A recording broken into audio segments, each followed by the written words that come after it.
오늘 말씀 보겠습니다. 우리 로마서 6장입니다. 8절에서 14절까지입니다. 우리가 기독교 떠올릴 때요, 그리고 교회 생활을 많이 하신 분도 이런 이미지를 많이 좀 떠올리실 때가 있습니다. 기독교는 하지 말라는 게 너무 많다라는 거예요.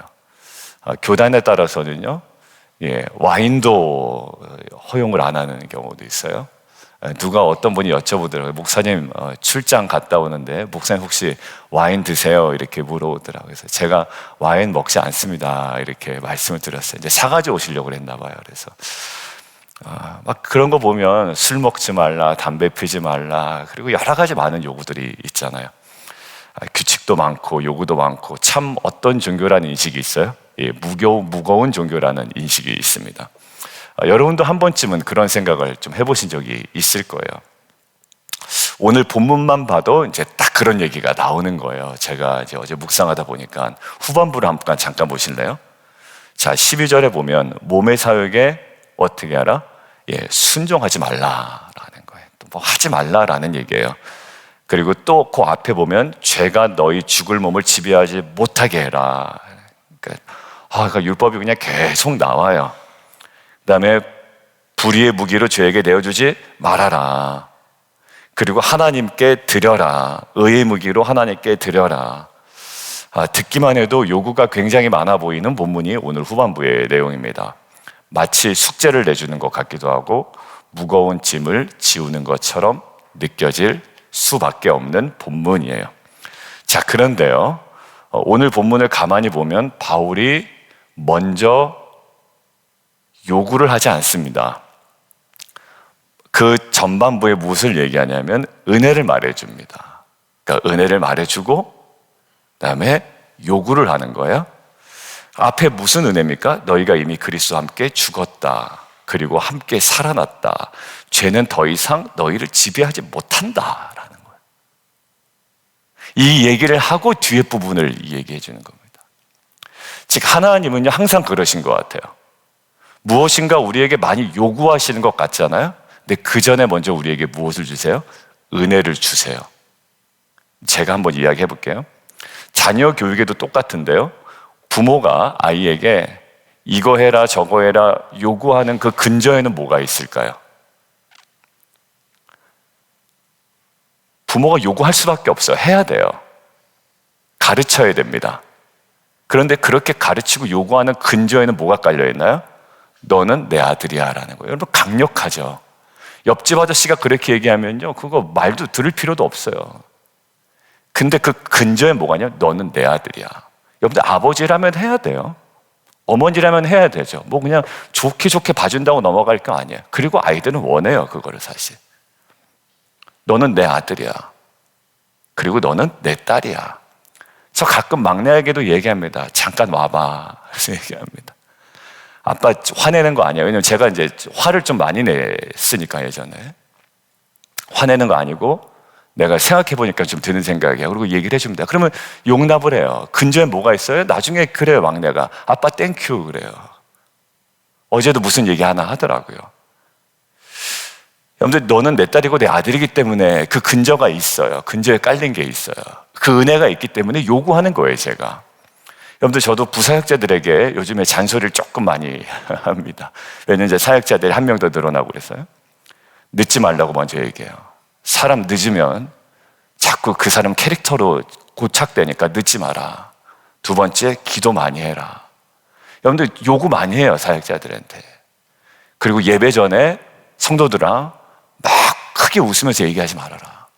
예배 전에는 예배에 집중하는 모습을 보이고 먼저 너희가 집중해야 된다, 예배 전에. 근데 그렇게 제가 사역자들에게 요구하는 이유가 있어요. 왜냐하면 당신들이 정말 귀한 공동체 사역자로 부름받았지 않냐라는 은혜를 먼저 얘기해요. 여러분들, 하나만 더 예를 들어볼게요. 창세기를 보니까요, 여러분 성경 공부할 때 기억하시면 알 거예요. 하나님이 그 인류에게, 사람에게 뭐라고 얘기하셨냐면 생육하고 번성하고 땅을 정복하고 다스리라 막 요구하시죠. 뭐 사람 지어놓고 부려먹으려고 그러나 이런 느낌이잖아요. 하나님 직접 하시면 되죠. 괜히 우리 통해서 부려먹으려고 그러나 보다. 나쁜 사람들은 그렇게 생각을 하거든요. 그런데 말씀하시기 전에 창세기에 뭐라고 기록되어 있냐면 하나님께서 복을 주시며 이르시되가 그 앞에 있어요. 그러니까 하나님께서 이 땅을 다스릴 때도 뭐를 먼저 주세요? 복을 주시며 이르시되 그 다음에 이제 요구를 하시는 거예요. 생육하고 번성하고 땅에 충만하라. 그래서 제가 오늘 본론은 그렇게 길지 않기 때문에 서론을 이렇게 길게 얘기한 것은요, 이제 우리의 생각을 좀 다르게 잡고 오늘 본문으로 갔으면 좋겠어요. 여러분들 뒤에 부분이 그러고 보니까 이게 뭐예요? 요구가 아니라 초청이더라고요. 제가 어제 묵상을 하니까. 우리는 몸을 지배하지 못하게 하고 순종하지 말고 불의의 무기로 죄에게 내어주지 말고 다시 살아나서 하나님께 드리고 의의 무기로 하나님께 드리라는 게 정말 무거운 요구처럼 느껴졌는데요, 앞에 은혜를 제대로 발견하니, 그리고 하나님께서 복을 주시고 이르시되라는 것들을 발견하니, 그리고 너와 나의 정체성이 무엇인지를 확인하고 나니, 그리고 너가 어느 교회에서 사역하고 있는 정말 중요한 사역자인 걸 알고 나니, 이게 뭐예요? 무거운 요구가 아니라 거룩한 초청이에요. 자, 그 관점에서 오늘 무거운 요구가 아니라 은혜가 가능하게 하는 거룩한 초청, 이 은혜의 정체성 두 가지 우리가 짧게 함께 보겠습니다. 첫 번째, 우리는 뭘 해요? 오늘 앞부분에 핵심이 뭡니까? 두 가지거든요. 죽음과 부활이에요. 예수의 죽음과 부활, 십자가 사건을 통해서 우리의 두 가지 정체성을 얘기합니다. 첫 번째, 죄에 대해서 죽은 자라는 거예요. 8절에 정확하게 얘기하죠. 만일 그리스도와 함께 죽었으면 분명히 다 핵심 해결은 뭐냐면 십자가예요. 여러분들 이 본론 얘기하기 전에 하나만 얘기하죠. 제가 여기 설교 노트에는 적어놓지 않고 큐티책에 적어놓은 게 있는데 오기 직전에 제가 생각이 났어요. 여러분들 우리는 스스로 증명하는 자리가 아니라요, 증명할 필요 없어요. 누가 증명하셨나요? 2000년 전에 십자가가 이미 증명 다 끝내놨습니다. 그러니까 우리는 스스로를 자꾸 증명하려고, 그러니까 자꾸 오버하게 되는 거예요. 제가 이렇게 권사님들하고 나이 많으신 분들하고 얘기하다 보면 이제 이런 걸 느껴요. 권사님 느끼세요? 느끼신대요. 뭐냐면 이제 사람들이 그래요. 막 과도하게 막 가까이 되고 막 친하게 지낼 때도 있거든요. 근데 그게 뭔가 석연치가 않은 게 느껴질 때가 있어요.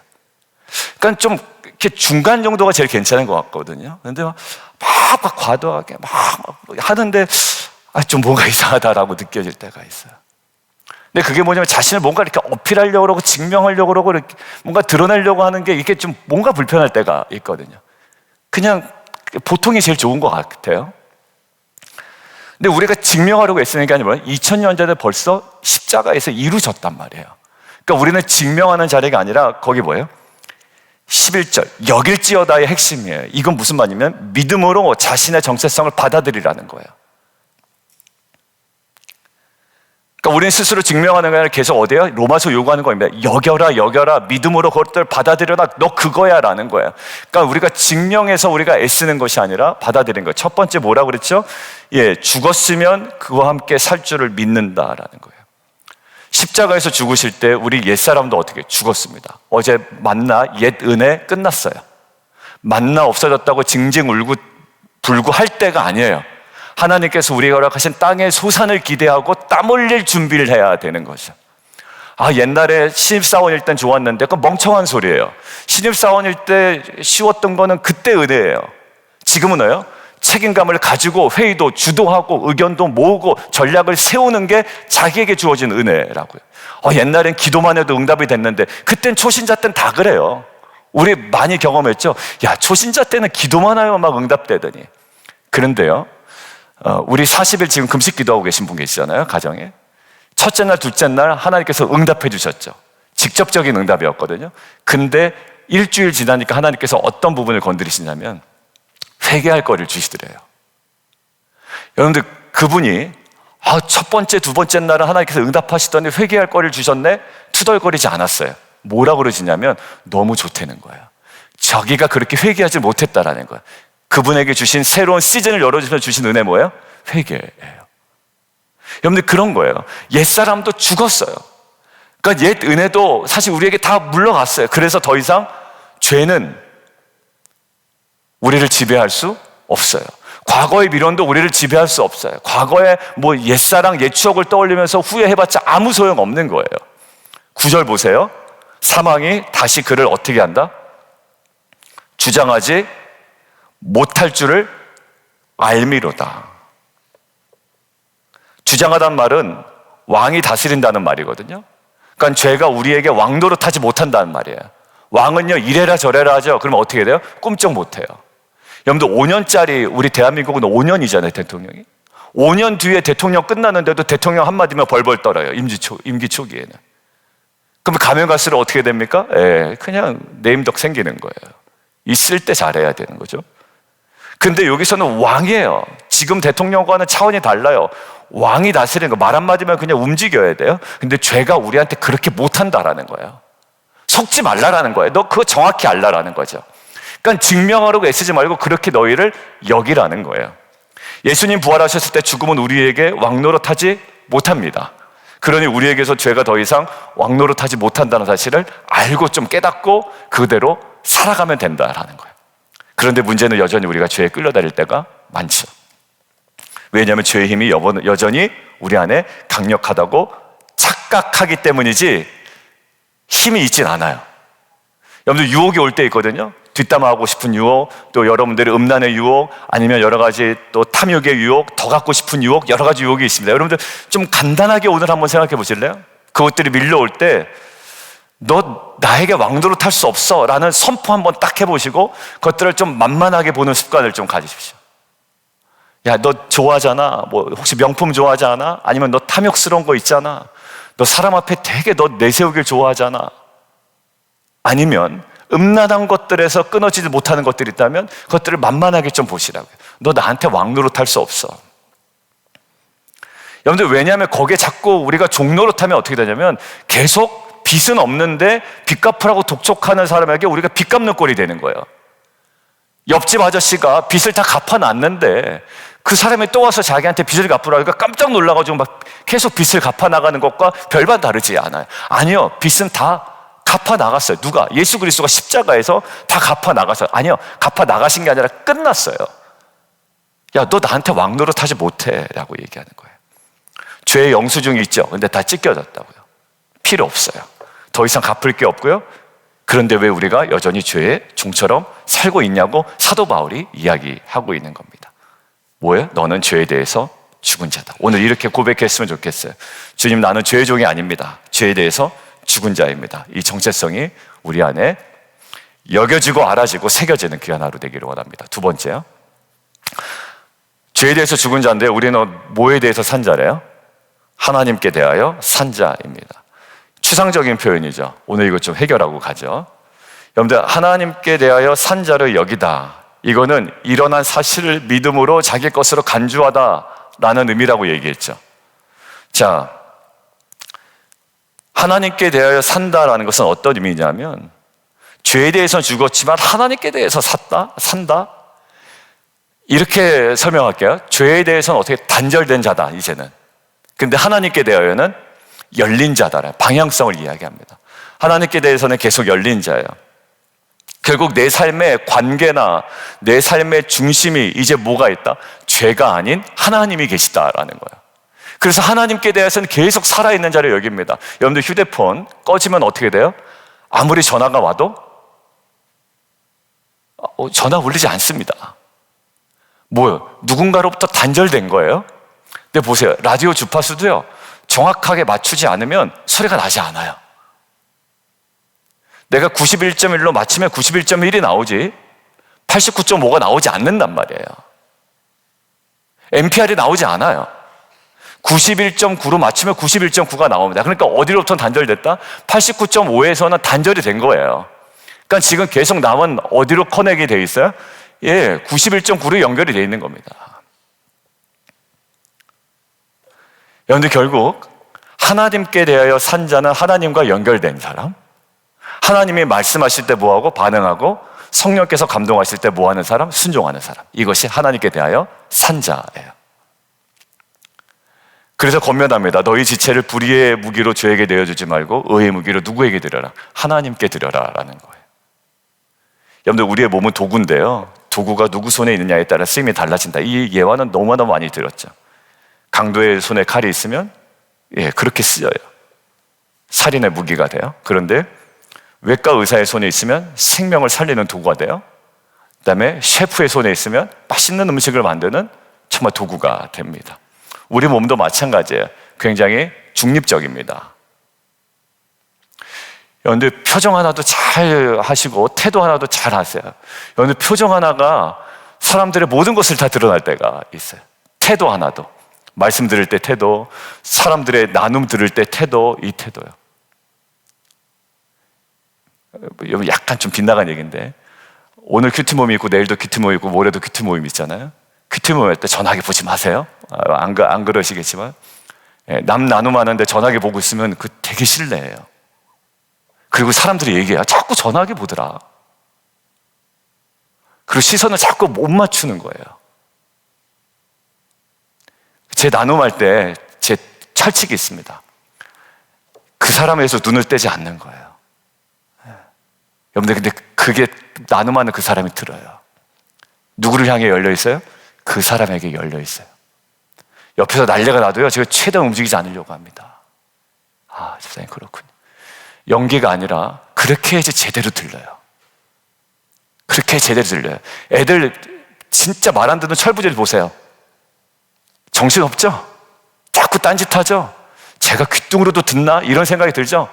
귀뚱으로도 못 들어요. 우리는 뭐예요? 죄에 대해서는 막 이거 유혹된다. 이러지 말고 어떻게 죽었다. 하나님께 대해 완전 열린 자예요. 여러분들 눈과 귀와 입술이 또 손과 발이 누구 손에 있기를 원해요? 죄의 손입니까? 아니요. 하나님의 손에 딱 붙들려 있는 거예요. 여러분들 오늘 예배 후에 이렇게 결단하기를 원합니다. 주님, 제 몸을 죄의 도구가 아니라 의의 무기로 드리겠습니다. 하나님께 반응하며 살겠습니다. 오늘 말씀 정리합니다. 기독교 무거운 종교가 아니라는 결론을 어제 내리고 오늘 함께 나눕니다. 율법적인 요구가 상당히 많은 종교이기는 해요. 그렇지만 먼저 뭐가 있다? 은혜가 있다. 아버지가 아들에게 요구할 때 근저에 깔린 것 분명히 지울 수가 없어요. 너 내 아들이야 라는 거예요. 너 내 아들이야. 이제 알아요. 저희 아들도 알더라고요. 이제 중간에 엄마 역할이 좀 크긴 했습니다. 그래서 아빠 그때 제가 미안해요 라고 이야기하더라고요. 근저가 깔렸어요. 이제 저희 애들도 얼마나 제가 잔소리하는 게 싫었겠어요. 근데 이제는 나름 이해해요. 아빠가 그래도 우리 사랑하잖아. 그래도 아빠 땡큐 이러고 가요. 여러분들 결국 은혜가 먼저 있습니다. 은혜로 말미암아 우리는 죄에 대해서 죽었고 하나님께 대하여 살아 있습니다. 뭐예요? 여길지어다라는 거예요. 결국 우리의 후반부, 오늘 말씀의 후반부는 요구가 아니라 뭐예요? 거룩한 초청이에요. 무엇에 근거한? 은혜에 근거한 거룩한 초청입니다. 이 은혜의 정체성을 붙들고 하나님께 산자로 반응하며 살아가시는 저와 여러분 되기를 주님의 이름으로 축원합니다. 함께 기도하겠습니다. 제가 함께 기도할 때 오늘 말씀은요, 우리에게 무거운 짐을 지우는 말씀이 아니에요. 몸을 지배하지 못하게 하라, 사욕에 순종하지 말아라, 불의의 무기를 죄에 내어주지 말라, 하지 말라 하라 막 요구하시는 무거운 짐이 아니라 은혜를 기반으로 한 거룩한 초청임을 우리가 확신했죠. 우리는 죄에 대해서 죽은 자고 하나님께 대해서 살아있는 자입니다. 이제 우리의 몸을 죄의 도구가 아니라 의의 무기로 하나님께 드리라는 초청 앞에 서 있습니다. 이제 왕노릇하지 못해요. 제가 만만하게 보세요. 그리고 선포하세요. 야, 네가 나한테 왕노릇하지 못해. 예수님의 십자가의 사건이 이미 증명했고 우리 가운데 이루어진 놀라운 구속의 사건이라는 것 선포하세요. 그래서 우리 삶을 다시 주님께 드리는 거예요. 하나님, 우리의 가정이, 우리의 연약한 자녀가, 우리 교회가 죄의 손에 붙들린 것이 아니라 하나님의 손에 붙들린 공동체와 자녀와 인생 되게 하여 주시옵소서.